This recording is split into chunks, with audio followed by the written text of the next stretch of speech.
India TV YouTube channel को subscribe करें और बेल आइकन दबाएं। नमस्कार, मैं हूं अमित पाले। कोरोना हर दिन रिकॉर्ड ब्रेक कर रहा है और हिंदुस्तान में आज पहली बार एक दिन में जो पॉजिटिव केसेस है उसने 4 लाख का आंकड़ा पार कर लिया। ऐसा कोई राज्य नहीं है जहां हाहाकार नहीं है। लोग डरे हुए हैं, सहमे हुए हैं, घर में बैठे हैं। उनको इस वक्त सही गाइडेंस की सबसे ज्यादा जरूरत है, जो डॉक्टर ही दे सकते हैं। लेकिन डॉक्टर के पास जाना इस वक्त आसान नहीं है। इसलिए आपके मन में जो सवाल है वो हमने बहुत ही अनुभवी डॉक्टर से पूछे हैं। इस रिपोर्ट में वो पूरी जानकारी है जो इस वक्त आप जानना चाहते हैं।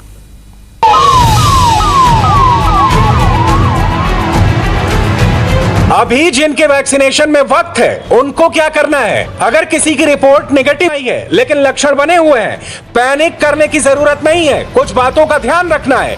घर पर रहते हुए कुछ पैरामीटर हैं जिनको समझना बहुत जरूरी है। जिंदगी पर संकट कम किया जा सकता है। बस कुछ सवाल देखिए और डॉक्टर से उनके जवाब जानिए। पहला सवाल, कोरोना रिपोर्ट आने में वक्त है तो उस दौरान कौन सी दवाई खानी चाहिए? जो हम आम सिम्टम देखते हैं कोविड में, वो बुखार है, जुकाम, नज़ला, गले में खराश, खांसी, उसकी जो हम सिम्टोमेटिक ट्रीटमेंट है वो करना ज़रूरी है। चाहे बुखार के लिए आप पैरासीटामोल ले लो, एंटी एलर्जिक ले सकते हैं जुकाम के लिए, और खांसी के लिए कोई भी कफ सिरप ले सकते हैं। साथ में नमक के गरारे और स्टीम जो है, भाप जो है वो ले सकते हैं दिन में 2 दफ़ा। इससे भी कई मरीजों को आराम मिलता है। अगर आपका बुखार जो है वो पैरासीटामोल जो हम कहते हैं कि आप 650 मिलीग्राम दिन में 4 दफ़ा ले सकते हैं, उससे कम नहीं हो रहा है तो अपने डॉक्टर से संपर्क करें और आप दूसरी कोई दवाई जिससे बुखार कम हो सकता है, जिनको हम कहते हैं non steroid anti inflammatory drugs, जैसे नेप्रोक्सोन है या इब्यूजेसिक है, उस टाइप की दवाई भी ले सकते हो जिससे आपका बुखार कम हो जाए। क्योंकि कई मरीज ऐसे हैं तो ये कहते हैं कि पैरासीटामोल से उनका बुखार नीचे नहीं आ रहा, अभी भी 101 102 पे है, तो तब अपने डॉक्टर से संपर्क करके दवाई थोड़ी चेंज कर सकते हैं। जो कोरोना से संक्रमित हैं और अपना टेम्परेचर और ऑक्सीमेट्री से सैचुरेशन नाप रहे हैं, उनको यही देखना है कि अगर 100 से ऊपर टेम्परेचर हो तो क्रोसिन या पैरासीटामोल लेना जरूरी है। 500 या 650 मिलीग्राम दिन में 3 बार तक लिया जा सकता है। 2 स्टडीज आई हैं, अच्छी ट्रायल्स आई हैं, जिन्होंने दिखाया कि अगर हम इनहेलर एक यूज करें जिसमें एक दवाई ब्यूडिसोनाइड जो है वो लें तो उससे भी कुछ हद तक आराम मिल जाता है। और ये इसका डोज 800 माइक्रोग्राम दिन में 2 दफा है और ये 5 से 7 दिन 10 दिन तक भी ले सकते हैं। स्पेशली उन लोगों के लिए जिनके बुखार या खांसी जो है 5 दिन से ज्यादा हो गए और वो ठीक नहीं हो रही, तो ये जो दवाई है ये इनहेल्ड स्टेरॉइड्स है, ये फेफड़े में जाके आराम देते हैं और इसमें काफी अच्छा डेटा है। रेमडेसिविर जो है वो सिर्फ हॉस्पिटल में ही लेनी चाहिए। उस दवाई के अपने साइड इफेक्ट्स हैं, उसके अपने इंडिकेशन है, इसलिए वो घर पे बिल्कुल इंडिकेटेड नहीं है। और इसलिए मैं यही फिर से कहना चाहूंगा, लास्ट टाइम भी ये कहा था कि रेमडेसिविर जो है वो होम बेस के लिए, होम आइसोलेशन, माइल्ड और एसिम्प्टोमेटिक पेशेंट के लिए बिल्कुल उसका कोई फायदा नहीं है, उससे नुकसान भी हो जाता है।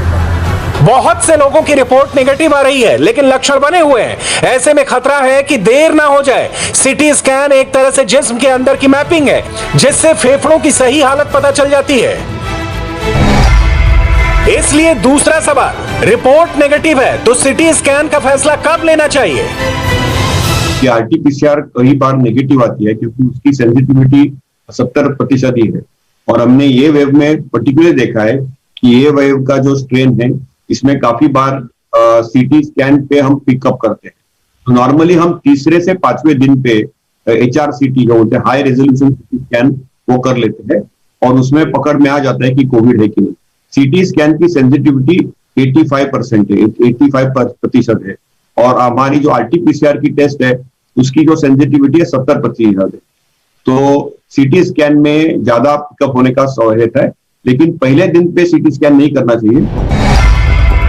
सीटी स्कैन के अलावा डॉक्टर डी डिमर टेस्ट और सी रिएक्टिव प्रोटीन टेस्ट कराने की सलाह भी दे सकते हैं, इसलिए इसके लिए तैयार रहने की जरूरत है।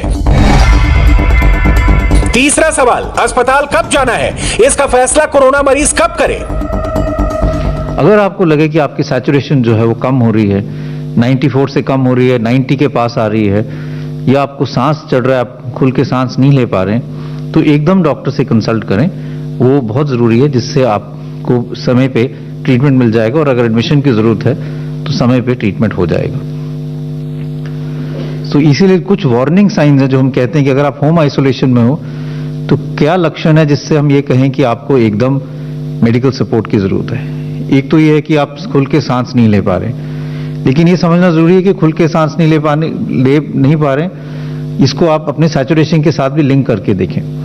कई दफा ऐसे होता है कि लोग घबराहट के कारण उनको लगता है कि मैं घुटन हो रही है, सांस नहीं ले पा रहे, सैचुरेशन 97, 98 होती है, तो कंबाइन करके वो देख लें। लेकिन अगर सांस नहीं ले पा रहे हो खुल के, बेटर रहेगा कि आप मेडिकल एडवाइस लें।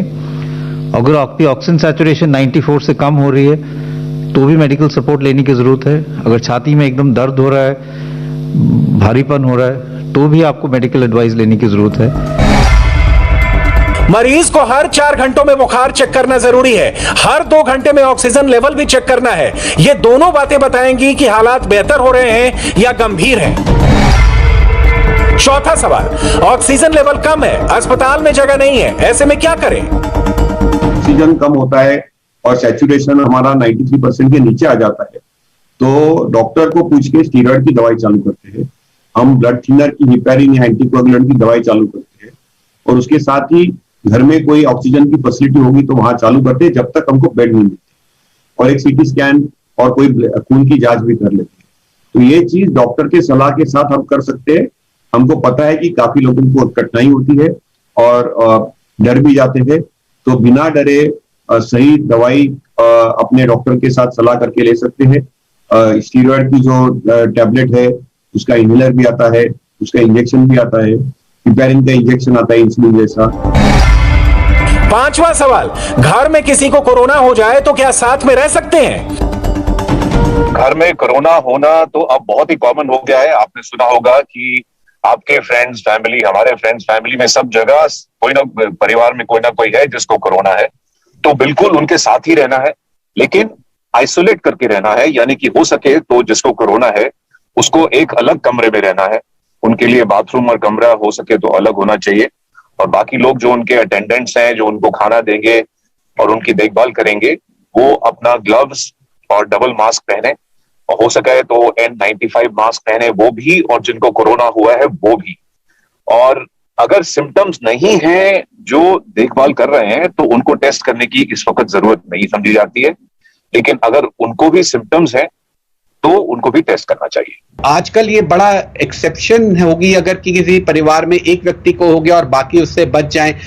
अगर वो एक व्यक्ति संक्रमित है एक परिवार में, तो सभी को ये मान के चलना पड़ेगा कि बाकी सब संक्रमित हैं और सभी को आइसोलेशन करना होगा, क्योंकि बात अब उनकी या उनके परिवार की नहीं है, बात उनके शहर की, उनके देश की, पूरे समाज की है।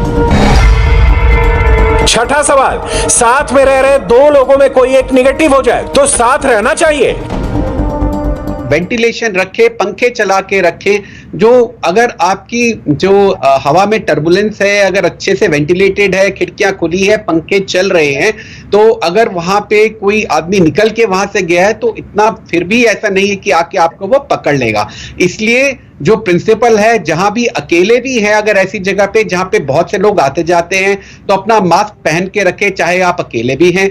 दूसरी बात यह है कि जहां भी रहे खिड़कियां दरवाजे खुले रख के, वेंटिलेशन प्रॉपर रखे, पंखा चला के रखे, क्लोज जगह को अवॉइड करें, एयर कंडीशन स्पेस को अवॉइड करें जहां तक संभव हो। दोनों साथ रह सकते हैं, लेकिन अपने आप में हाइजीन प्रिकॉशंस बरतने हैं, मास्किंग करनी है और हैंड हाइजीन बरतनी है, लेकिन सेम कमरे में 2 कोरोना पॉजिटिव पेशेंट्स घर की सिचुएशन में रह सकते हैं। 7वां सवाल, घर में अगर माता पिता दोनों संक्रमित हो जाएं तो बच्चों का कैसे ख्याल रखें?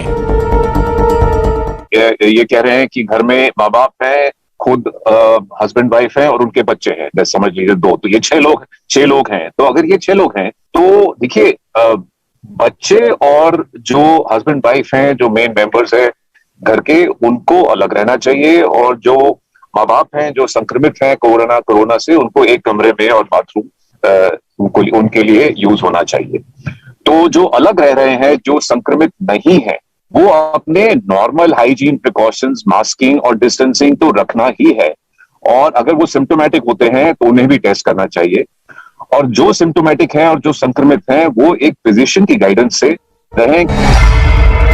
8वां सवाल, पहली वैक्सीन डोज के बाद अगर कोरोना हो जाए तो दूसरी डोज कब लगवानी चाहिए? कुछ लोग ये कहते हैं कि मुझे कोविड हो गया, अब मैं वैक्सीन कब लगा सकता हूं। इसमें जो हमारी गाइडलाइंस है गवर्नमेंट ऑफ इंडिया की, वो कहते हैं कि जब आप बिल्कुल ठीक हो जाएं तो कम से कम 2 हफ्ते वेट करना चाहिए। मेजॉरिटी ऑफ डॉक्टर्स ये कहेंगे कि 4 से 6 हफ्ते के अंदर आप लगा लीजिए, जब तक आपको पूरे लक्षण आपके ठीक हो जाते हैं। तो आपको कोविड से जब आप रिकवर कर जाएं तो वैक्सीन लगाना जरूरी है। ऐसा नहीं है कि अगर आपको कोविड हो गया तो फिर से नहीं हो सकता और वैक्सीन की कोई जरूरत नहीं है। दूसरी बात यह है कि अगर किसी कारणवश आप दूसरा डोज नहीं लगा पा रहे हैं और डोज डिले हो रहा है तो आपको घबराने की जरूरत नहीं है। अगर कुछ दिन कुछ हफ्ते आपका सेकंड डोज डिले हो जाता है तो इसका यह मतलब नहीं कि वैक्सीन इनफेक्टिव है। वैक्सीन तब भी असरदार रहेगी और उससे इम्यूनिटी आपको तब भी मिलेगी। तो आपके लिए बहुत आसान हो गया होगा समझना कि आखिरकार अगर कोविड के इस दौर में आप किन किन बातों का ख्याल रख सकते हैं। आगे आपको बताते हैं कि यूपी पंचायत चुनाव की काउंटिंग रोकने की याचिका सुप्रीम कोर्ट ने खारिज कर दी है। एक ब्रेक के बाद पूरी डिटेल। नमस्ते, मैं हूं मीनाक्षी जोशी। वीडियो और खबरों से अपडेट रहने के लिए India TV YouTube channel subscribe करें, बेल आइकन दबाना ना भूलें। जुड़े रहें इंडिया टीवी के साथ।